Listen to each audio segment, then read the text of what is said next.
ಮೊನ್ನೆ ಶುಕ್ರವಾರ 6ನೇ ತಾರೀಕು ಬೆಳಗ್ಗೆ ಬಳ್ಳಾರಿ ನಗರದಲ್ಲಿ ನಾಗಲಕೆರೆ ಆಂಜನೇಯ ಸ್ವಾಮಿ ದೇವಸ್ಥಾನದಲ್ಲಿ ಒಂದು KG ಅಷ್ಟು ಮಾಂಸವನ್ನು ಪ್ಲಾಸ್ಟಿಕ್ ಬ್ಯಾಗಲ್ಲಿ ಹಿಡ್ಕೊಂಡೋಗಿ ದೇವಸ್ಥಾನದಲ್ಲಿ ಒಳಗಡೆ ಹಾಕಿದ್ದಾರೆ.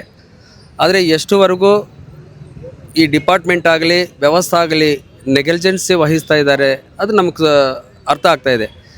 ಯಾಕೆಂತಂದರೆ ಮೊನ್ನೆ IGP ಬಂದು ಇದು ಸಣ್ಣ ವಿಚಾರ ಅಂತಂದರು.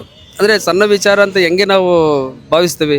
ಒಂದು ದೇವಸ್ಥಾನದಲ್ಲಿ ಪವಿತ್ರವಾದಂಥ ಆಂಜನೇಯ ಸ್ವಾಮಿ ದೇವಸ್ಥಾನದಲ್ಲಿ ಅದು ಸಣ್ಣ ವಿಚಾರ ಅಂತಂದರೆ ನಾವು ಜನಕ್ಕೆ ಏನಂತ ಹೇಳ್ತೀವಿ? ಅದಕ್ಕೆ ಈ ಥರ ತಕ್ಷಣ ಅದು ತನಿಖೆ ಆಗಬೇಕು. ಯಾರು ಹಾಕಿದ್ದಾರೆ ಅನ್ನೋದು ತನಿಖೆ ಆದ ತಕ್ಷಣ ಅವ್ರನ್ನ ಅವ್ರಿಗೆ ಶಿಕ್ಷೆ ಆಗಬೇಕು. ಇಲ್ಲ ಅಂತಂದರೆ ಮತ್ತೆ ಮುಂದಿನ ದಿನದಲ್ಲಿ ಇದು ಇಷ್ಟವರೆಗೇ ಬಿಡೋದಿಲ್ಲ. ಇದು ಜಿಲ್ಲಾ ಮಟ್ಟದಲ್ಲಿ ಕೂಡ ಒಂದು ದೊಡ್ಡ ಹೋರಾಟವನ್ನು ಕೂಡ ಶುರು ಮಾಡ್ತೀವಿ ಅಂತೇಳಿ ವಿಶ್ವ ಹಿಂದೂ ಪರಿಷತ್ ಕಡೆಯಿಂದ ನಾವು ಎಚ್ಚರಿಕೆ ಅಂತ ಕೂಡ ಕೊಡ್ತಾ ಇದ್ದೀವಿ. ವಿಶ್ವ ಹಿಂದೂ ಪರಿಷತ್ ಕಡೆಯಿಂದ ಒಂದು ಪ್ರೊಟೆಸ್ಟ್ ಅವತ್ತು ನಾಗರಕೆರೆಯಲ್ಲಿ ಘಟನೆ ಆಗಿರೋದಕ್ಕೆ ಒಂದು ಪ್ರೊಟೆಸ್ಟ್ ಮಾಡಿದ್ದೀವಿ. ನಾರಾಯಣರಾವ್ ಪಾರ್ಕಿಂದ ನಾವು DC ಆಫೀಸ್ವರೆಗೆ ಇದು ಪ್ರೊಟೆಸ್ಟ್ ಮಾಡ್ಕೊಂಡು ಬಂದಿದ್ದೀವಿ.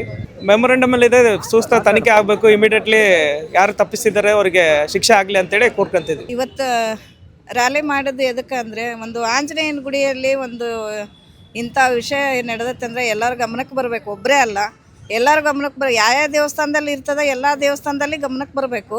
ಅದನ್ನು ಇವರು DC ಆಫೀಸವ್ರು ಖಂಡನೆ ಮಾಡಬೇಕು ಅಂಥೇಳಿ ಇಲ್ಲೇ ಕಾಗಿ ಪಾರ್ಕಿಂದ ಇಲ್ಲಿವರೆಗೂ ರ್ಯಾಲಿ ಮಾಡಿಕೊಂಡು ನಾವು ಕೂಡ ಬಂದಿದ್ವಿ. ನಮ್ಮ ಬಳ್ಳಾರಿ ಜಿಲ್ಲೆ ಒಳಗೆ ಇವತ್ತು 6ನೇ ತಾರೀಕಿಗೆ ನಡೆದಂಥ ಘಟನೆ, ಇವತ್ತು ನಮ್ಮ ಸಂಘಟನೆ ಏನು ನಾವು ಇವತ್ತು ಒಂದು ರ್ಯಾಲಿ ಮಾಡಿದ್ವಿ. ಕಾರಣ ಅಂದರೆ ಇವತ್ತು ಸರ್ಕಾರದಲ್ಲಿ ಇಂಥ ಒಂದು ಮಾಂಸದ ಒಂದು ದೇವಸ್ಥಾನದಲ್ಲಿ ಹಾಕಿರ್ತಕ್ಕಂಥ ಇದನ್ನು ಇವತ್ತು 6-7 ದಿನ ಆದರೂ ಕೂಡ ಇವತ್ತು ಸರ್ಕಾರ ಅದ್ರ ಬಗ್ಗೆ ಗಮನಿಸಿಲ್ಲ, ಅವ್ರನ್ನ ತನಿಖೆಗೆ ಒಳಪಡಿಸಿಲ್ಲ.